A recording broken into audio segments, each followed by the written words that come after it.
আমি হইলাম জগৎ বিখ্যাত রান্ধুনি। যে কোনো রান্দা হইলো আমার কাছে ওয়ান টুর ব্যাপার, এক তুরিত রান্দা হলাম। আজকে বানামো হইলো ক্যারামেল, কি ক্যারামেল ক্যারামেল কইতেও কও হারি না।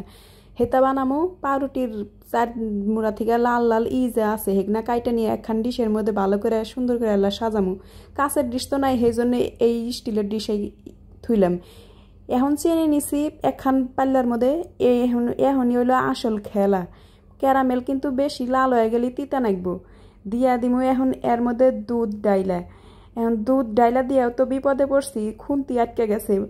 এখন চিন্তা করলাম যে আল্লাহ, আবার পিঠের উপরে ছালাই বান্ধা নাগে নাহি, তা না, পরে দেখি ছাইরা গেছে। পরে এর মধ্যে আবার আল্লাহানি পাউডার দুধ দিলাম, যাতে আল্লাহানি কম জাল করলি ঘন ঘন হয়।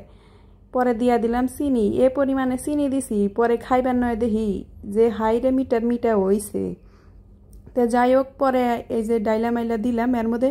এই যে অধৈর্য বেটা এর মধ্যে আগ ঢুকা দিছে আগেই। সাইড থেকে যে কাইটা থুইছিলাম হেগনা আবার ফালা দিমুকে। ব্রেড গ্রাম বানামু, এত কি আর প্রতিদিনই আমরা অত রান্দা রান্ধি নাহি যে ই করবো। সেই জন্য ওগনাও ভিজায় খায় হেলাইছি। এই যে দেখেন হাই কি সুন্দর হয়েছে, নরম, কিন্তু এল্লা মিটারও বেশি হয়েছিল। তাছাড়া সব কিছুই ঠিক আছে। আজকে খাইতে খাইতে গেলাম গা। ধন্যবাদ।